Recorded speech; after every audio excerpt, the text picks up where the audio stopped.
Okay, what I want to do today is get finished with Chapter 2. We're going to talk about filters, distortion, a few other miscellaneous things. I'm going to pass around some filters that I have up here.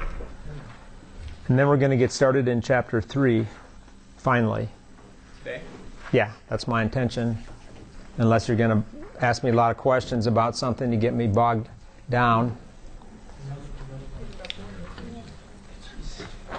I don't have a quiz to give back because, well, tomorrow is my drop-dead deadline for my book editing. So I'm still in the massive marathon that I will hopefully finish tonight. You can say, uh-oh, I don't know what uh-oh means because it's going to go away for 5 minutes and then it's probably going to come back at me again with another round of fix this, fix that. It's kind of like, I don't have a... My mother is deceased, but when my mother was alive, she was like most good mothers. What the mothers do sometimes that irritate their children. They nag you about things, right?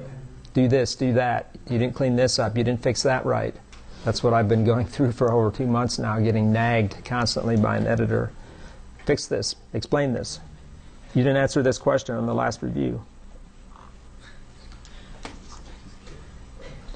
Okay, so the topic that we left off with, I can give you a heads up though on the grades of the quiz that the average right now is 79, which is pretty good from what the grader told me.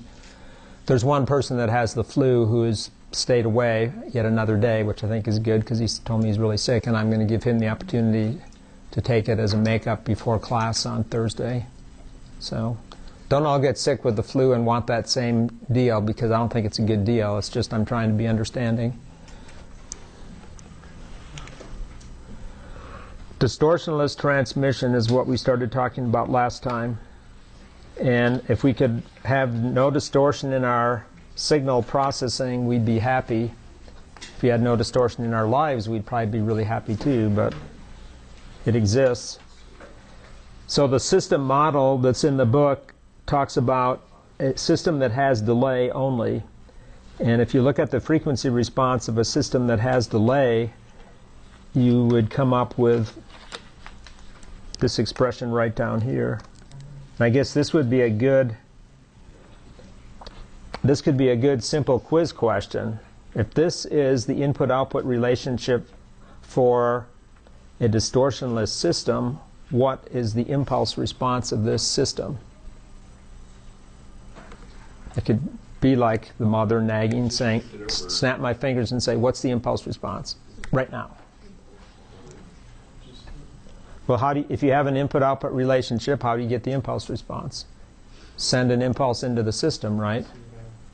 So I let x of t equal delta of t, and then the output will be h of t, the impulse response, assuming zero initial conditions. So what would I get out? So h of t would be delta of what? T minus T naught. Yeah, t minus t naught. And the Fourier transform of that would be h of f, which is that. And that's correct, right? It's really, really easy. You just have to engage your brain on it. I'm not picking on anybody, but sometimes things are so easy that you can't even see them. So what kind of a system does that describe? A system that's pure delay, it's not all that exciting. It just delays the input by t naught seconds. What's the magnitude of the frequency response? It's constant, right? And it just has a linear phase, and that corresponds to the fixed time delay. When I say linear phase, you would look at this system, and if I put this in polar form as it would be h naught at an angle minus j 2 pi f t naught. So you know that the phase is minus j 2 pi f t naught. That's theta for the system, right? So linear phase is distortionless, is what it's going to say down here. because a linear phase corresponds to just a fixed time delay. So if the phase was just a slope like that, it would be what's called distortionless. And if the amplitude response is constant, that's distortionless. So if you don't have those things, then you have amplitude distortion if it's not constant over the frequency band of interest. And this is important, especially the interest part. Any filter is going to have a non-constant amplitude response, otherwise it couldn't act as a filter, because a filter has to remove something that you don't want and keep something that you do want. But with regards to the band that you do want, is it flat in amplitude across that band? That's what the question comes down to. Is the band of interest flat so that the signal that you want to keep passes through the filter and doesn't see any amplitude distortion? In the phase distortion, it's the same idea, linear over the band of interest. And if it's not, then you have phase distortion. Then the third type of distortion that the book talks about is nonlinear distortion, and that's a time domain characteristic that we'll be looking at here. And it's the nonlinear distortion would come about if you have things like x cubed, x to the third, and so on. And I know you've seen some of these things before, it's just the context of them is not quite in your memories. We're first going to focus on these two. Actually, we're going to spend most of the time just initially talking about other ways of characterizing phase response. So the group delay is another way of characterizing phase distortion. The group delay is defined as minus 1 over 2 pi times the derivative of the phase as a function of frequency. If I'm not making it clear with the notation that's in here, the theta of f is just the angle of the transfer function of the filter h of f. Those of you in the lab used the network analyzer in the very first experiment to take this measurement, and we just couldn't get this far in the book, that first experiment, but you're now familiar with how that instrument takes the measurement, and this is what it does when you set it to measure group delay. It takes the phase response, takes the derivative, and then normalizes it by minus 1 over 2 pi. To get a clue as to what group delay looks like unit-wise and sort of the general behavior, if you put in the distortionless system, which has minus 2 pi ft naught, that was just due to the constant delay, take the derivative of that, supposed to be a parenthesis in here, then you get t naught seconds. So the way group delay is set up with regards to a distortionless system, it just measures the delay that the signal receives over all frequencies. And if it's just a fixed delay system, it's got perfectly flat group delay. It's constant at t naught seconds over all frequencies. And that's good. That's what you want to have. Or in the case of a filter, you want to have the group delay be constant over the band of interest and not have any distortion issues.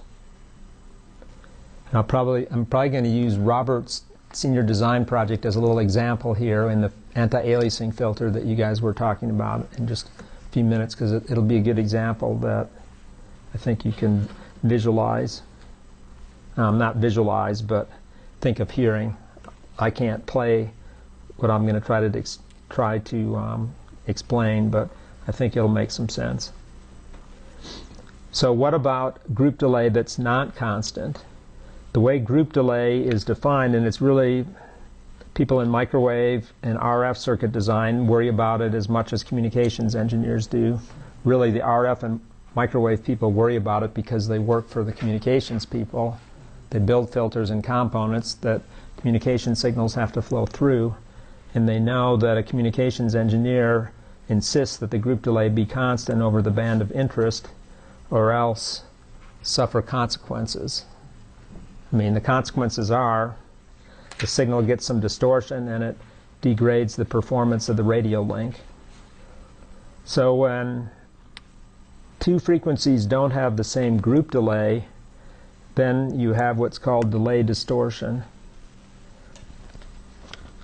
And the example kind of pointed to from the notes is as if you were sending a broadband signal through a filter that has non-constant group delay. Part of the signal would go through with one time delay or group delay, and the other one would go through a different group delay. And when the signal gets put back together in the frequency domain and then inverse transformed to the time domain, so to speak, the waveform would get distortion on it. It would basically cause, say, a pulse to get a lot more distorted than if it was just purely a constant group delay.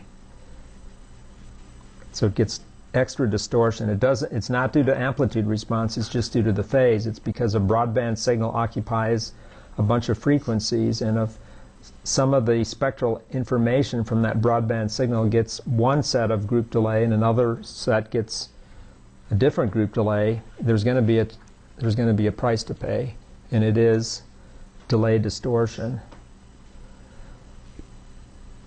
That's right, I remembered I was going to show a little example that I use in modern DSP, and I don't know if I can get to it or if maybe I have it on this computer, but I don't think I do. Yes, I do.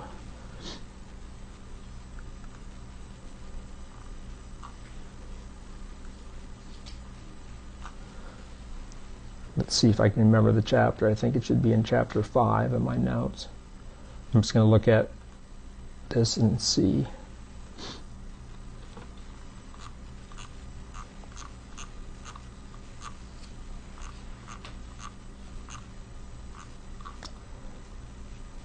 It's even got highlights in here from the last time I taught the class. And that would have been a year ago last fall, because Dr. Harrison taught it this past fall. This is all in the discrete time domain, but the same ideas hold for group delay. What I wanted to show you, though, is kind of a cute little example. This is in digital signal processing, but again, it's just sampled signals. So I had an example of delay distortion where I have these two pulses that occupy different spectral bands, the red one and the blue one. And the frequencies are all normalized here because it's in the discrete time domain, but you could think the red one might be a signal, radio signal number 1, and the blue one is radio signal number 2. I'm trying to think, do I have a picture of the waveforms? I think that comes up later. So there's a filter involved here, a low-pass filter that has a nice flat amplitude response. It has some ripple in it, and then it drops off and falls down here into this pass band, or stop band, I mean. So both signals go through in the pass band of the filter. So the amplitude response of the filter is not going to cause the distortion or the impact. But the delay distortion of the filter has been rigged. I rigged this up in MATLAB. I used what's called an all-pass filter. And an all-pass filter is a filter that has a constant amplitude response, but has some phase response, some arbitrary phase response. Have you ever heard of all-pass filters? They do exist, and actually they're generally used to compensate for delay distortion. In other words, they can make up for delay distortion caused by other parts of the system because they don't change the amplitude response. So I did an extreme example here where I took the delay in samples, that's what it is in DSP, as opposed to time in seconds. Figured you forgot something else, like that glass. So I've got 100 samples of delay for the signal number 1, and I have just a small amount of delay, about 20 samples in this neighborhood here.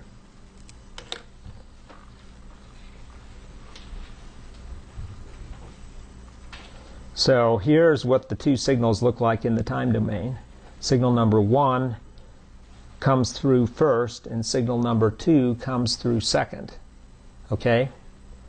But signal number 1 goes through this filter that gets all that delay distortion applied to it. Signal number 1 does not. So when you come out of the filter, it's like a race. one signal pass the other by just by going through the filter, which is pretty cool actually. But it's not showing you the distortion that would arise if the signal was straddling spectrally that shift and delay distortion. The pulses would come out very distorted. But this just was sort of an exaggeration of how with delay distortion it can be frequency dependent, so you can in a sense retime a narrowband signal through a filter. I mean, you would never think you could do that, but you could actually, have made them sit on top of each other just due to the non-constant group delay in the filter.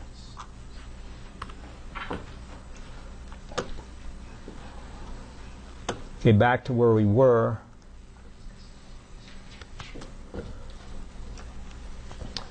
So that's delay distortion. There's also something called phase distortion or phase delay, which is just the derivative of the phase, or just the phase response divided by minus 2 pi f. And that just gives an indication of time delay for a single sinusoid. So it gives the same indication as group delay does, but it only applies to a single sinusoid. So it's not really a very useful measure unless all you do is send sinusoids. But sinusoids don't contain a whole lot of information. I mean, it's just one signal. To have a signal contain information, it has to cover a band of frequencies. Well, there might be some applications where this would be applicable. The group delay is the far more powerful explanation of things. So, about the only physical system I can think of that is a distortionless medium is a piece of transmission like a coax cable that just simply a wave gets launched on at the sending end and it gets received at the receiving end, and you have a velocity propagation, you have a length of line, and then you have the time delay down here of being just L over the velocity propagation. But that model is a wideband transmission means. In other words, it doesn't introduce any filtering. So it's kind of not all that useful with regards to filtering, but it is an example of a system that's approximately constant group delay over at least a band of frequencies. But a real transmission line even can't be that perfect because it's got losses. There's conductor losses and dielectric losses in the materials. Just to illustrate and understand how to take look at systems for distortion, the book has this picture, and I call it a fictitious system. It's just to kind of illustrate the concepts, though. So we have the amplitude response plot right here. We have the phase response plot here, and we have the group delay response plot here for this fictitious system. So if this was to show up on an exam or a quiz, and I just said, what band of frequencies is this system distortionless over, what would you say? Okay. Okay, there's controversy here. Which is it? Well, because I'm not counting. What distortionless says it has to have flat amplitude response in linear phase or constant group delay, right? So which band has both of those conditions met?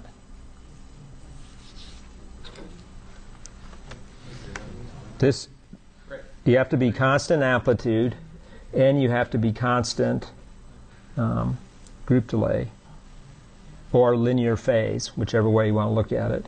Now these two are related to each other, right? So it's either you're looking for a flat line or you're looking for a constant slope. I personally find it easier to look for a flat line because there could be a change of slope that you can't discern as easily, but a flat line is fairly easy to discern, right? So in this case, the way this fictitious system is set up, at least, this is maybe flat over that interval, but the winner is this band here. So it's no distortion over that band. The fourth plot is the phase delay. Like I said, I'm not particularly interested in that, but this figure came out of the book. Now, if I really wanted to get nitpicky, though, I could also find another useful area out of this filter, just so that you could see that you could use it for something, but it's really not going to be super practical. I could say, why don't I just from 10 up to 15, I could have a bandpass signal, say, sitting in here on either side.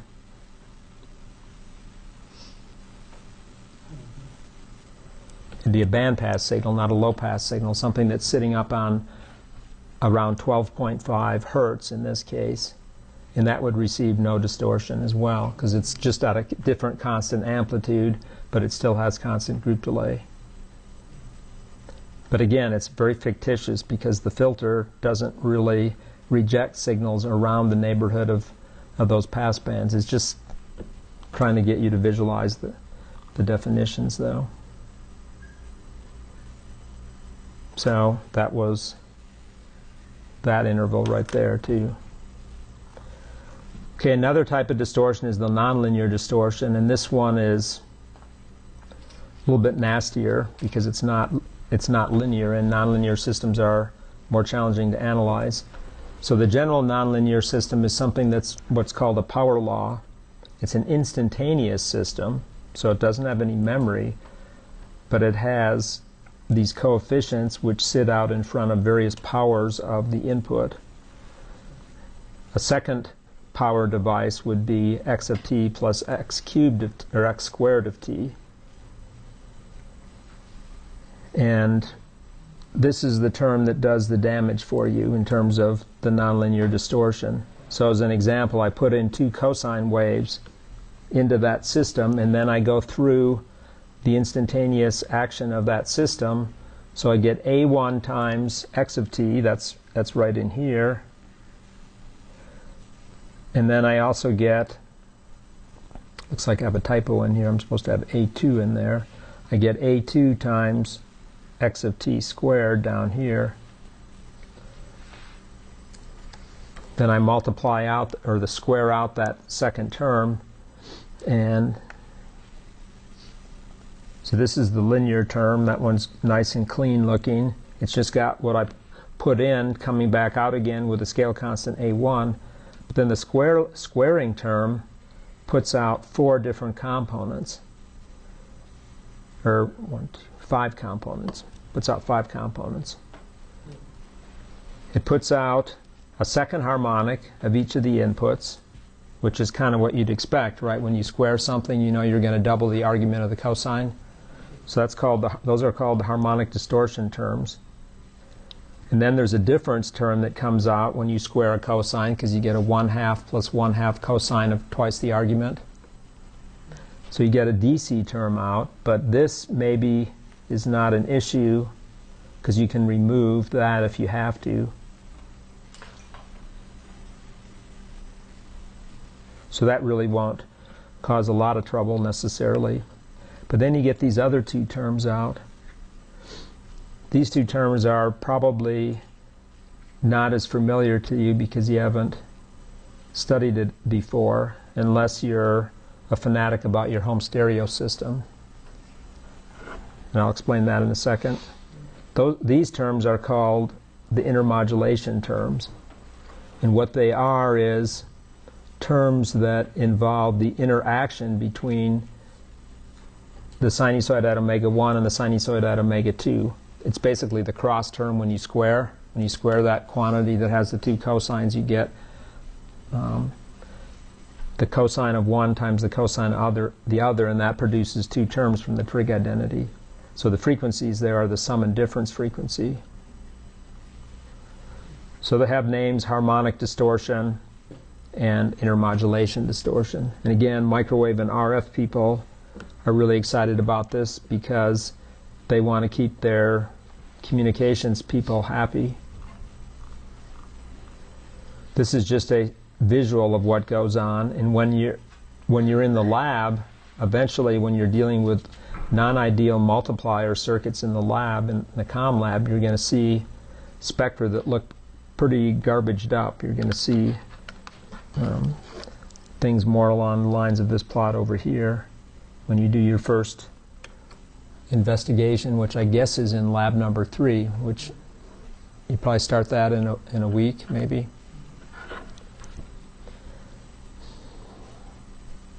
So the top plot is just showing you a single sinusoid. If that's all that went into the nonlinear distortion, it would just produce a second harmonic.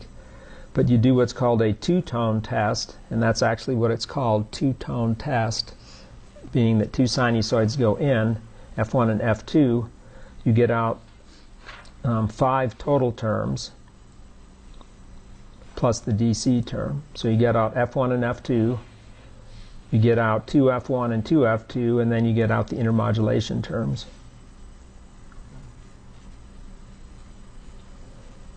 And it's the intermodulation terms that can be the troublemakers in certain applications, depending upon where F1 and F2 sit with respect to one another. You can actually cause damage. And just as an example that I'm just thinking of now off the top of my head, have you ever had a radio receiver pick up signals like you're listening to the radio and you know you're getting a strong signal, which here, because we have such a straight shot at Cheyenne Mountain, we're getting blasted with lots of powerful radio and TV signals. So if your receiver is not very expensive, it might not have good filtering in the front end so that 2 strong signals can get into some nonlinear device like an amplifier and overload it. And then one signal can create an intermod with respect to the other, and that intermod can land right in band where you're trying to pick up a station. So it can effectively make a station appear as if it's been moved in location based on the strength of the other one. You have a question, Robert? Just wondering, if you had 3 signals, it would be even worse. You might have like 7 or 8 signals, and so the more signals that you put in, the more intermodulation. Yes, it's a nightmare. I mean, visualize it, but there's tools out there. There's some free tools on the internet. There's tools built into ADS, the system that I showed you a couple weeks ago for intermod stuff. The one intermod scenario that can be a concern is that, or just one of them is, suppose this is the signal of interest, but suppose you have a strong signal right here. Suppose that one is approximately at 2 times F2. Or F1, yeah. And it's a strong signal. It's a long ways away from the signal of interest, but it's very powerful. It comes along then through this intermod term there, and it puts that signal about right on top of F1. I mean, all of a sudden you went from a condition where nothing was around where you're operating, but then an intermodulation product occurs in a mixing operation in the front of your receiver, and now you've got an extra signal landing in band again. And there's many other combinations of that happening. Question? Yeah, so is the first horizontal graph, is that, or graphs, is that just the, for like up at y of t, is that a1 x of t, and is the second one a2 x squared of t, or how does that correspond to okay. y of t there? The way I set this up is we have this nonlinearity, and this nonlinearity has the linear term plus the square term in it. So they're both the same. But on this input here, there's only one signal. And in this input here, there's two signals, F1 and F2. So the inputs are different.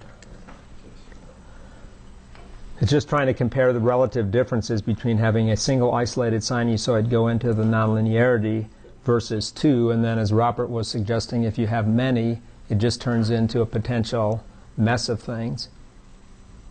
All the harmonics start interacting with each other too. We're not even showing that yet, that would happen as well.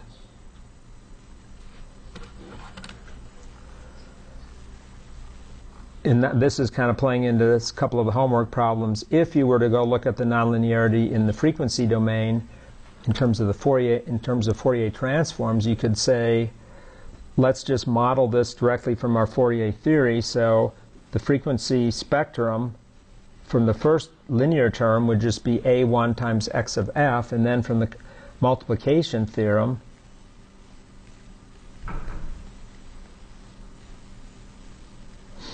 you'd get x1 of t times x1 of t, or x of t, and that would be a convolution, of the spectra. So an example I showed here is if you have a rectangle for x of f, the linear term would give you a rectangle spectrum, but then the square law term would give you this triangle, because we know, without having to get detailed about the convolution, we just, in the frequency domain, we just know when you convolve two rectangles, you get a triangle, right? The scale factors are correct there, but the idea right now is just to know that it exists, know that it's going to be twice as wide in bandwidth as the linear term. So it builds this little house-shaped spectrum, which I guess to me is kind of cute looking. If you like to look at the side view of some sort of a rooftop, that's not really a house, it's more of a roof line or something. Maybe for a barn or something, I don't know. You got to use your imagination a little bit. One of the things you might look at between these two spectra and looking at what was going on for the single sinusoid, for the single sinusoid, with the squaring operation, you got a second harmonic, right? So really, the fact that you're putting in a signal up to bandwidth W, and now it goes up to 2W with a squaring operation, if you think about that, that makes sense. You're getting double the frequency spread with because of the action of the convolution in the frequency domain. So essentially, do you want to get out a pulse, but due to the nonlinear distortion, getting out that, I guess... This is in the frequency domain, so this is not a time domain pulse, it's just a spectrum. What you would want is, what the user would want is, they would want to get back this spectrum. Suppose that's the spectrum of the beautiful music you're listening to, but all of this squaring distortion is putting in this junk. It's basically spreading the spectrum out, so you hear all this harmonic distortion, plus the intermods would be in there too, and you don't like that sound. It's like going to your stereo and turning the volume up too loud. It's distorting too much. And then if you had a cubed law in there, it would spread it out even more. Now, I think what you were subliminally maybe trying to ask about this, I'm just going to give you the benefit of the doubt, is there has to be some value in all of this, and it turns out there is. Sometimes the nonlinearity is used to actually do something good. You get something that you can't get any other way, and that's that I'm going to get to with this little circuit that I'll pass around here after we talk about filters, though. So when we get into Chapter 3, some more of this discussion comes up with the nonlinearities, and some of the problems are like, what can we use this for that's beneficial? And in the lab, you're going to be using this double balanced mixer to multiply two signals together, and it's going to do a good thing, but it's also going to bring along a bunch of extra baggage that you just have to cope with. You have to understand the limitations of it. But right now it's more along the lines of, I built this amplifier in the lab, say it was this, and you're hoping that, this is 1 and this A2 is 0.001 or smaller. It's just really tiny. You barely have any distortion when you drive it up to the full power level that you want to operate at. But the fact of the matter is, when you push an amplifier harder, like the ones you built in electronics, what do they start to do? They saturate, and that causes some clipping. If you were looking at it in the frequency domain or building a model up, it might be a model kind of like this. Only it'd probably be more like this one right here. It would have more higher powers in it rather than just linear and squaring.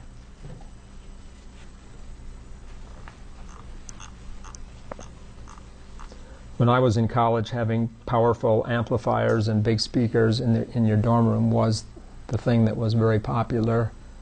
Stereo wars, and resident assistants had to go around knocking on doors telling people to turn their stereos off. I mean, in a lot of ways, things are a lot more civilized in the college life than they used to be because everybody wears earbuds and listens to music, right? If you want to destroy your hearing, that's fine. No one cares as long as they don't hear it. But it used to be that the loud stereos was just penetrating. I mean, just like cars that shake the car so it vibrates on the outside. People in one floor below you would have their stereo cranked up and your room would be vibrating. So maybe I'm sure that happens to some extent, but I don't know if it's the same extent. Okay, the next topic, or did somebody have their hand up? I'm trying to remember. Next topic is ideal filters. Ideal filters are used a lot in Chapter 3 just for easy modeling. And the ideal low-pass filter, for example, just has a cutoff frequency at B. And of course, because of the symmetry for a real impulse response, it cuts off at minus B on the negative frequency axis. But we would characterize this filter as having a bandwidth B for the low pass. If we wanted to make it look like a little bit more realistic, we could put in a time delay. So we could put a linear phase over the band of interest.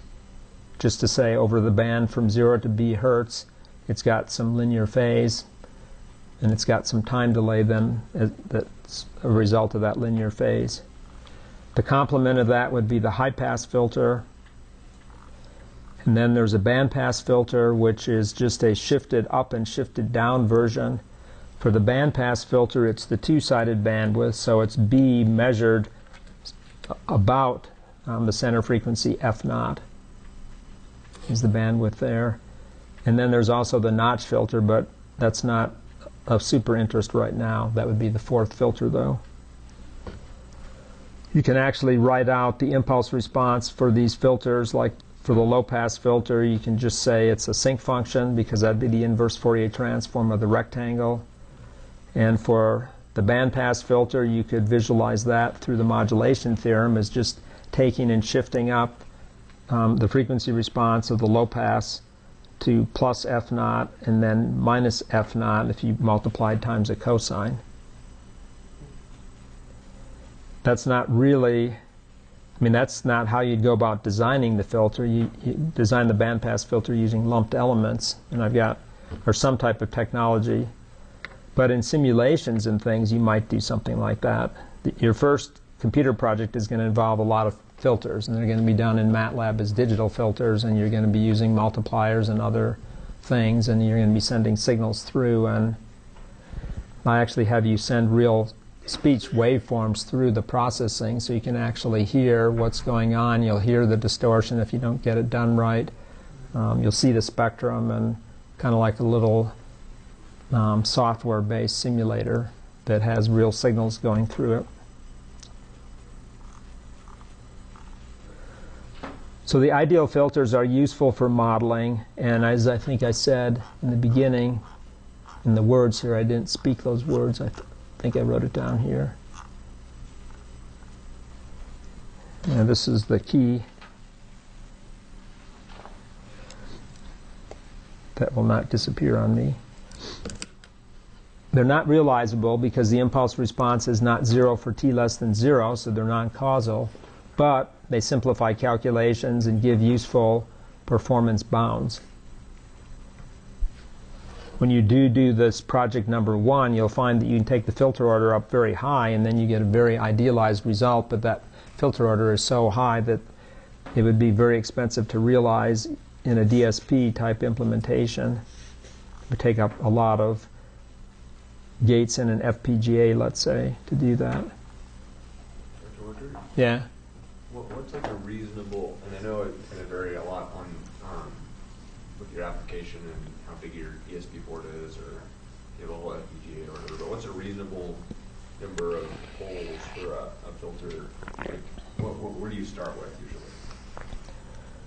Well, in digital signal processing, people tend to favor the FIR filter. And an FIR filter takes a lot more taps or higher order in the FIR filter to get the same effect that an IIR filter would. And the IIR filters are like the Butterworth and the Chebyshev. So, a third or a fifth order Butterworth could be as effective as a 40th or 63rd order FIR filter would be. You can play around with that in MATLAB. I think 3205, don't you play with FDA tool? Filter design and analysis. You use SP tool? Yeah, SP tool. That's the ancient tool that MATLAB has. And what was it? FDA tool is what we use in the real-time DSP class to get filters designed and then implemented. But there's other tools out there. The MathWorks continues to scream that forward, so you've got other ways of doing it too. But FDA tool is more, I don't know, that's been around for a long time too. People still mention SP tool, and I thought they had gotten rid of it. I guess they keep it around though because people still use it. It has some neat features though too. It's just not, doesn't output the coefficients quite as nicely. That tool outputs, FDA tool can output coefficients for FPGA work or for C programming, header files and other things like that. And then you bring in the fixed point toolbox, and then you can get fixed point numbers out for fixed point arithmetic hardware things. Okay, realizable filters, like I was saying, it would be the Butterworth, Chebyshev. There's elliptical that's harder to build in analog hardware, but plenty doable in DSP. Then there's another filter called the Bessel filter, which is probably one that you've never seen mentioned before. Matter of fact, I'll just fathom a guess that the last time you might have seen Bessel functions was number one in differential equations, possibly. You might have seen Bessel's differential equation or something like that. Fields and waves, you might have seen it as the Bessel function for cylindrical waveguides or something. Never? Okay. Well, you're going to deal with Bessel functions in this class because in Chapter 3, when we talk about phase modulation or angle modulation, Bessel functions come on the scene. It's the same guy. So the Bessel filter, though, has got some nice properties. First, the Butterworth filter. The Butterworth filter has this maximally flat response. And I know you've heard about that before because you sounded like last week you knew about it from, which class is it that you learned about it in? Okay. Do you know what maximally flat means in terms of the Butterworth filter? I'm just curious whether that... It doesn't ripple, but the maximally flat property is derivatives at DC, the maximum number of derivatives, as I said here, being equal to 0. You know, one derivative equals to 0 means that it's flat, but if you can take the second derivative and it's still equal to 0, that's very flat. If you can take n derivatives for an nth order Butterworth, and all those n derivatives right at 0 are flat, I mean, constant, or 0, I mean, slope is 0, that is maximally flat, is what it says. I mean, the filter has to come along, and eventually it has to start going down like that, but as you trace back up to DC, that's where the maximally flat idea comes from. I mean, wouldn't any function eventually, besides the instance was an exponential, but wouldn't any linear or quadratic or any of those functions always end up being 0 if you just took n derivatives of it? No. Because if you think of a Chebyshev filter, it does have ripple, and the fact that it has ripple right up in here, in that area, says the derivative is going to have some curvature right at 0 because it has to get ready to ripple down, so it's going to impact it at 0 slightly, just because of the way derivatives work.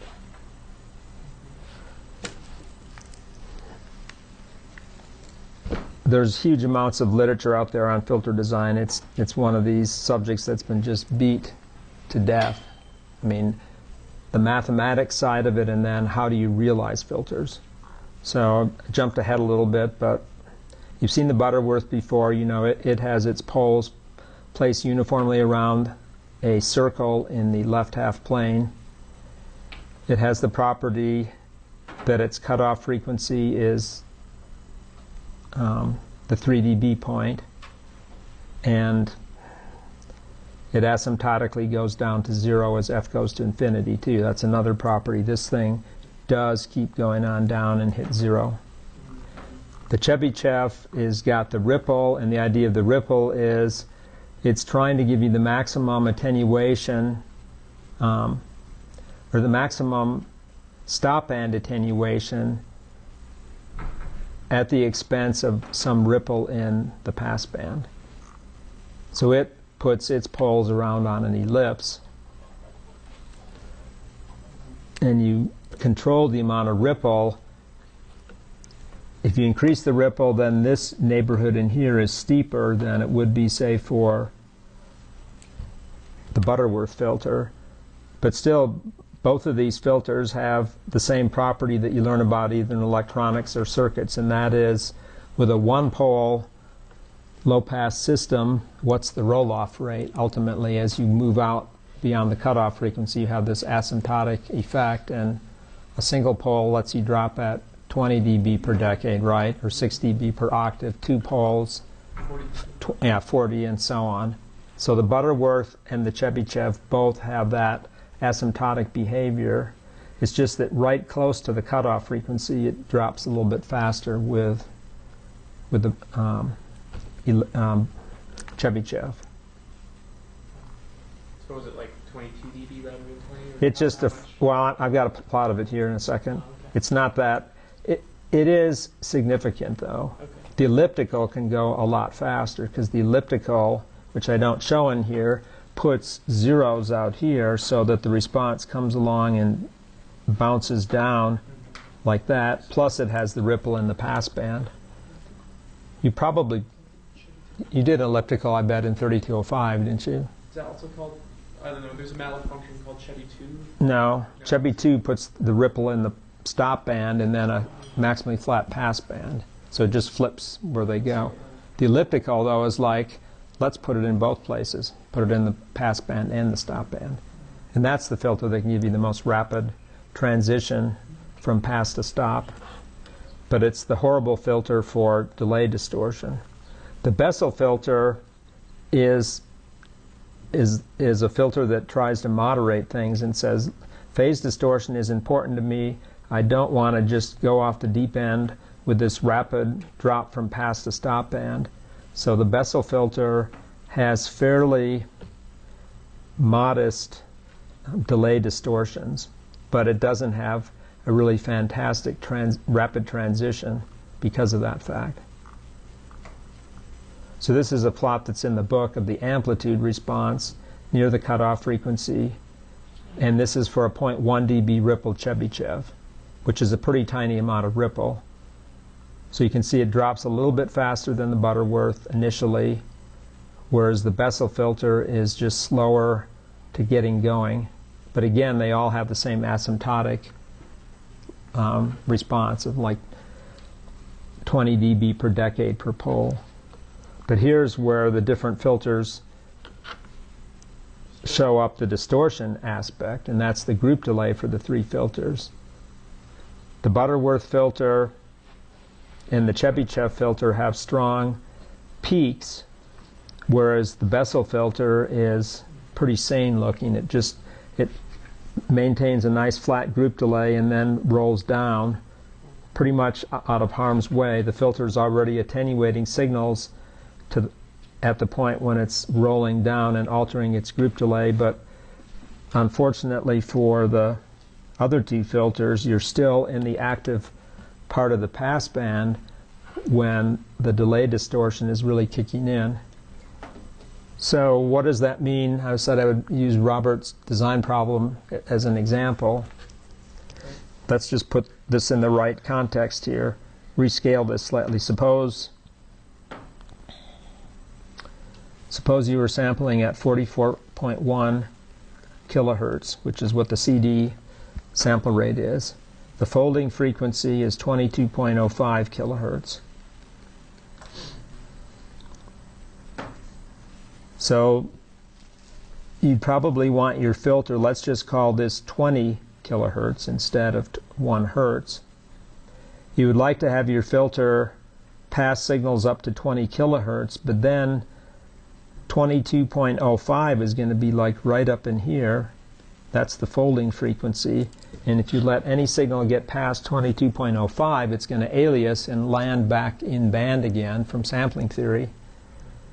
So what you end up needing to do is build a really high order filter, and then you say, well, I don't have all this real estate in the analog domain to do that filter, so I'll go with a Chebyshev or an elliptical, and then you've got all that delay distortion occurring right at the upper ends of your frequency range because you just can't avoid it.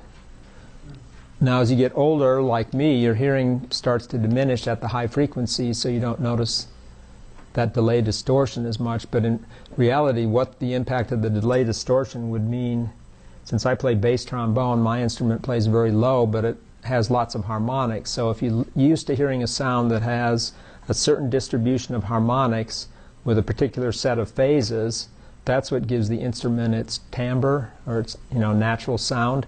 If you start taking those upper harmonics and rotating the phases from what they are naturally out of the instrument, what do you think that's going to do to the sound of the instrument? It's going to make it sound different, right? Well, not the pitch, it's just going to be the timbre, like I said. Or maybe it lowers some of the harmonics so the sound just doesn't sound natural anymore. So that's kind of the impact of that, the delay distortion, if you're a purist. But I think our standards have dropped because when we listen to MP3s and other things, we're listening to music that's been compressed to take up less memory on our devices, and there's been some sacrifices made by all that. So is the delay distortion just in the muddle, of what the compression has done, that we don't notice it anymore? I don't know. Well, isn't it true that, or at least I've heard that, if you listen to like a record player, for instance, and you may be able to hear more. Well, I don't know what they did, but I heard once that you may hear more of the tones. I think it's the upper or lower end of the tones than you would in a compressed MP3 file. I think that's true. I mean, that's what I listened to when I was in college. I have probably that many records sitting at home still in the basement. But you had noise and popping and crackling and things like that. But that's because with this 44.1 kilohertz that came about in the mid-70s when the CD came into being, it's set 22.05 as the folding frequency. I haven't really kept up with that stuff. Is anybody fanatical like that? Does anybody have a home theater system, even that your parents have at home? Is it pretty impressive sounding? I don't really appreciate it, unfortunately. But Okay. I've only seen them in Best Buy. So is that the Bessel filter? Is like an RC? Is that your RC right there? The Bessel? this is That's group delay. There's the amplitude response. This plot right here is kind of like what you've been blind to unless you knew about group delay, delay distortion. Now you see another dimension of it, like what can cause you harm. Is that I mean, that graph reminds me of like in the amplitude response of damping that occurs at the corner frequency. Is that related at all to this kind of effect in the group delay or not? No. Okay. Not exactly, because there's no peaking in the amplitude response. There's just phase distortion. Right. That's what I figured. Okay. What was I going to say, though? It made me think of something. I probably just escaped my brain here for a second and won't come back again. Well, it was something that I thought might be significant, and now I forgot what it was. Oh well. Okay, so here's some different technologies that are out there for filters. There's LC passive, which is lumped elements. And I'm going to pass this around. This is pretty old-fashioned, too. These are big, huge lumped elements, but this circuit I'm passing around has got a bandpass filter, so it's a third-order bandpass filter. So there's a parallel tank circuit, a series resonant tank circuit, and then another parallel tank circuit. What look like resistors are inductors. They have bands on them, just like resistors do. Sorry, what's lumped elements or? Resistor, capacitor, and inductor. Lumped meaning you've got one lumping of the element. It's circuits, what you learn about in circuits. R, L, and C are called lumped elements, as opposed to microwave, where you've got what's called the distributed element. The capacitance is not at a point, it's distributed. you've done active filters in electronics probably, and in the COM lab number 1 you did some active filters. Crystal filters, I don't have an example of that. Ceramic filters, one of the radio experiments, we have these ceramic filters in the experiment, and they're these tan-colored packages that have 3 terminals on them. They're in part of the radio receiver. And this is Les Tekamp's version of my design that he did in Design Spark. But the ceramic filter is very easy to use. It's just 3 terminals. It's got an input, an output, and then a pin that goes to ground. And what does a ceramic filter look like? Well, if you go look at Lab 4, there's what the schematic looks like. This is what I'm passing around. This is the schematic for what I'm passing around. And if you go look down at the specs for the filter, it's got this amplitude response. They don't even specify group delay in this part of the data sheet, but it's centered at 10.7 megahertz, and it's got fairly rapid roll-off rates. And I think those filters are around $1 a piece or something like that. I don't know. Okay, surface acoustic wave. That's good in the frequency band shown up to around 800 megahertz. SAW filters are still definitely in use today. I know the guys at RT Logic, for example, the microwave guys. Sam Zarka, have you met him? He graduated from here a few years ago. Yep. He did his senior design with them as the sponsor, though. Surface acoustic wave is an interesting technology where you have these interdigitated fingers sitting on a substrate. So this is like one electrode on the filter that sits here, and another electrode sits over here with these fingers, and then there's this material. Lithium niobate is the material that they use, and you actually launch a surface wave on the substrate, and it propagates across to the other side, and the separation of the fingers and the lengths of the fingers control the filtering action using a surface wave on the material.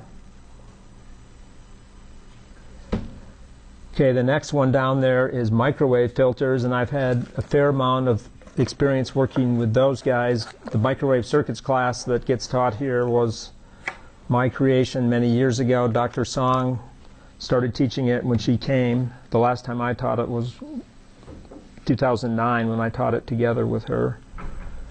So I've got one filter in this package is on a ceramic substrate which has a very high epsilon. So all these little sections you're going to see are a quarter wavelength at about 4 gigahertz. So it allows you to shrink things down because the velocity of propagation in the medium, or in a medium, is controlled by the square root of epsilon r in the denominator. If you remember that, slows the velocity down. So you can basically shrink circuits. But then the tolerancing is harder. Inside here, this is something we built in the microwave circuits class in 2009. I don't really want you to handle these a whole lot. These are really gold plated, just like that one's gold plated too. One of these is called a hairpin line filter, and it's a bandpass filter. Hairpins aren't that popular anymore, but that's the name of this filter. Each of the overlapping segments here are quarter wavelength, and this is at about 2 gigahertz. And then this is a low-pass filter, which looks like a ladder network. These things, I don't know what they look like at a distance, but they should look like wedges, a piece of a pie. It's called a radial line stub, and it acts like a capacitor, but in order to make the attachment of the capacitor onto the through line be more precise, you have it be wedge-shaped. But it's acting as a capacitor at low frequencies, and then the lines that connect those wedges together are acting as inductors. Remember what a lumped circuit looks like? I mean, a low pass has inductor, capacitor to ground, inductor, capacitor to ground. You saw that in 3205, I'm going to guess. Somewhere? A low pass? Yeah, a lumped element one. There's a ladder net. It's called a ladder network. It's been a while, yeah. Okay, well. These boards were made at Advanced Circuits, which is what we use for senior design frequently. And that's on a really thin substrate too, so it's kind of fragile looking. Cavity filters, they're used when you need to have really low loss and exacting performance. They're used in satellites. I mean, they're flown as cavity filters. They're used in ground station equipment, and they also can handle the high power. So you can use them in a radar or something where you're needing to get lots of quality filtering, but you don't want to have the filter go up in smoke because the radar is bursting out so much energy to search for targets. So Dr. Song is a cavity waveguide type person from her background.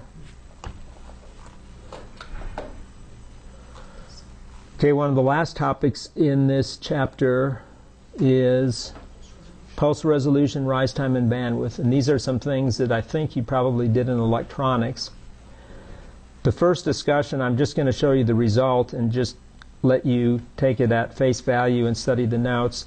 It's basically trying to go back and quantify in more finite detail the idea of that I talked about when we looked at Fourier transform, and that is inverse spreading idea.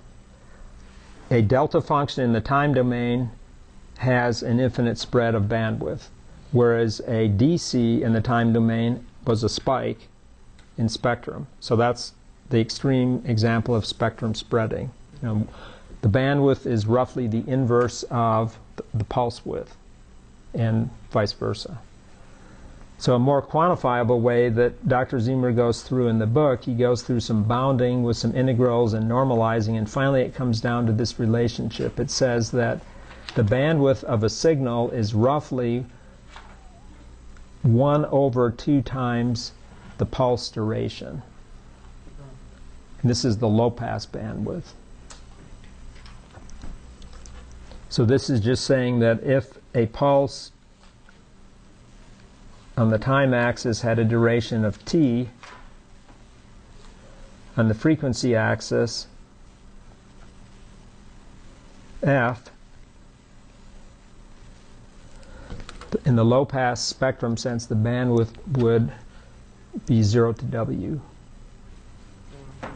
It's a very generic, not very tight bound. And just to show you how on-tight it is, I took a rectangular pulse that's 1 second, normalized to be 1 second in duration, and then go to its sync function spectrum and normalize the energy with cap t. The first null of that spectrum is at 1, but according to the bound, it should be at 1/2.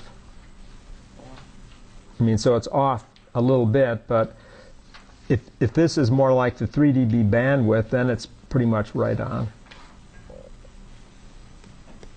And if that's your definition of bandwidth, I guess is what it comes down to. But in digital communications, a lot of time they'll say that the main lobe bandwidth is what matters. So here it's off roughly by a factor of 2, but if you're wanting to call it the 3 dB bandwidth, then it's fairly close. You see the difference I'm saying there? The main lobe is taking up more space, but it just so happens the main lobe of a sync function contains about 90% of the energy, so that's why people think of it as being more accurate bandwidth measure. So this is kind of taken with a grain of salt, this bound right here, this W greater than 1/2t. It certainly is no less than that, right? And this example shows you that it probably should be greater than that. Something else is rise time, and this is more utilized in control systems, and I remember learning about it first in electronic circuits. Do you still study rise time in electronics? Okay, so the rise time for an RC low pass, you have that committed to memory? Yeah, what's the rise time for an RC low pass filter in terms of relative to its 3 dB cutoff? Well, if you go through the analysis, that rise time is the time it takes the signal to go from 10% to 90%, which is this calculation in here, you come up with this famous formula that I had to have in memory when I took electronics a long, long time ago. 0.35 over the 3 dB frequency, or 2.2 times RC. I remember the 0.35 over the 3 dB frequency better than I do the 2.2 times RC. So when you were saying RC, does 2.2 RC, was that what you learned in electronics? I didn't look like that. I don't know what it was. So, should have last semester. My first project in industry was to build a wideband video amplifier for optical pulses in the lasercom system I talked about, and I worked with these equations a lot because I had a cascade of amplifiers, wideband amplifiers, that I modeled as being approximately RC and went through that kind of stuff. The last thing I threw in here, though, was just a comparison between the ideal low-pass filter and the RC low-pass filter. And in terms of rise time performance, they're actually pretty similar. The rise time is 0.44 relative to the bandwidth. In other words, this is 0.44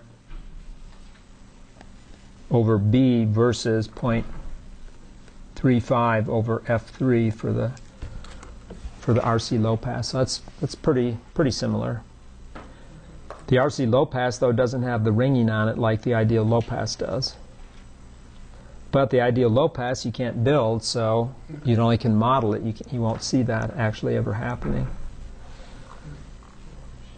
Okay, now I thought of when we were talking about phase and group delay. The business of group delay, besides being the audio issue I was trying to give in that example, in digital communications, the phase delay causes distortion to the signal, and then that causes the error probability on the received data stream to get impaired. And then it takes more power to overcome that, and then that reduces the link performance. Like in a cell call, for example, if you've got nonlinear distortion going on because you've got some multipath that hasn't been corrected for in the channel between you and the base station, this link degrades, and then you get poor performance. Then your audio codec, starts to fail and makes more bit errors. And what happens when an audio codec makes bit errors? You hear that. You hear that kind of warbly kind of a sound in your speech when you're talking to somebody on a cell phone and they're about ready to drop out. Has anybody noticed that? It's annoying, right?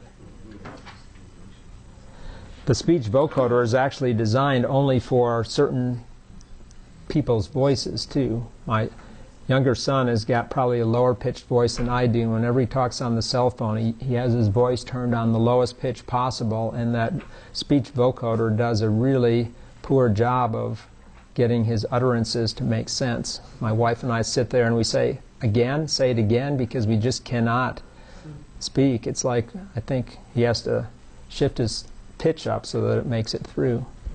It's because it's synthetic speech that you're hearing when you talk on the phone. It's not your real samples that you're hearing. It's synthetic. That's the end of the chapter.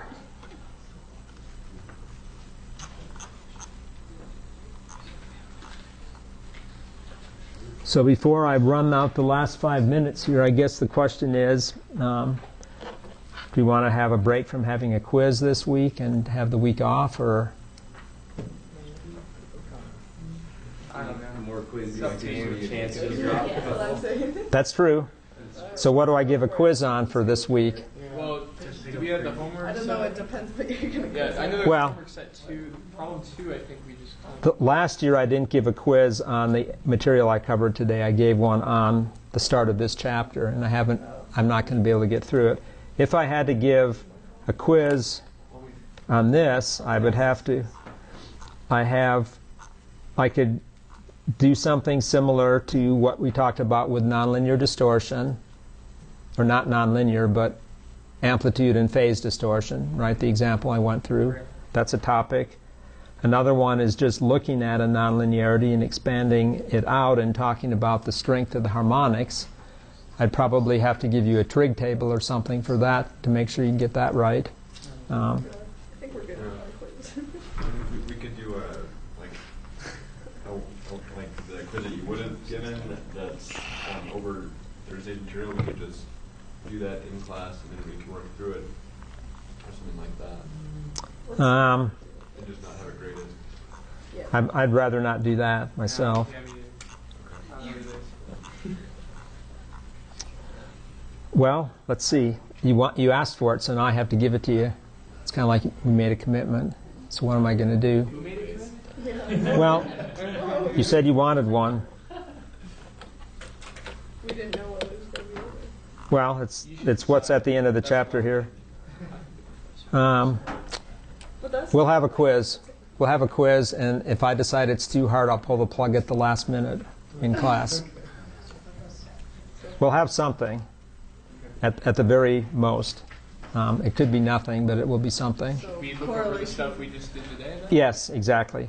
It would basically be from this assignment. It would be things starting from problem number 2 and going forward. Not all of them, though. This problem here is more of a concept because the math is kind of detailed. It's trying to control harmonic distortion, but I could give you a simplified version of this pretty readily, actually. So that's a simplified version of this problem is a possibility. Problem number 5, not really at all. This is very specialized with the Butterworth filter and the group delay and the rise time analysis. It's kind of an interesting problem, and this was all worked using information in the book is the way this one looked. It looks highly mathematical, but it's built off of stuff that's in the book. It's just sort of like connecting the dots from stuff in the book. But taking these derivatives and doing the plots, that's not quiz type material at all. Okay, so 2, 3, and 4 problems. Yep, 2, 3, and 4. Start again.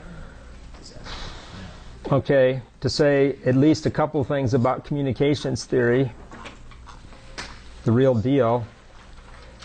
Where we're going to start this chapter, and we'll definitely spend the whole of next time on it, is we're going to start with a carrier signal that's at some frequency f sub c, and then we're going to put modulation on it, and we're going to either put modulation on by altering the amplitude out front or altering the phase. But we're going to start with what's called linear modulation, which will just be altering the amplitude out front. Okay. So it's pretty harmless, actually.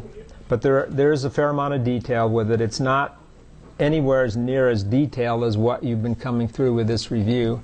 So don't have a depression or anything because all of a sudden the tempo slows down quite a bit.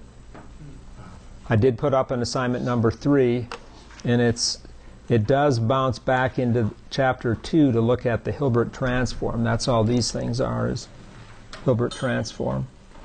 But we don't do anything with that yet. Yeah. Okay. Not until we get to single sideband, and that's what the project will be on too, the Hilbert transform. So even though that's in chapter 2, we're going to chapter 3 first, and then Yeah, visit that later? then I come back and get it on an as needed. It's called just in time. Getting something that you need just in time by jumping back. Because at this point, you've been waiting a long time to get into the communications theory part. Yeah. And this is also to help track the lab part too, keep that synced up. Cool. So,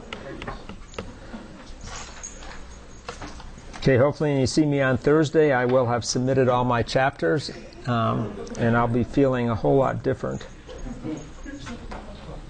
Yeah, right. Good luck with that. Thank you.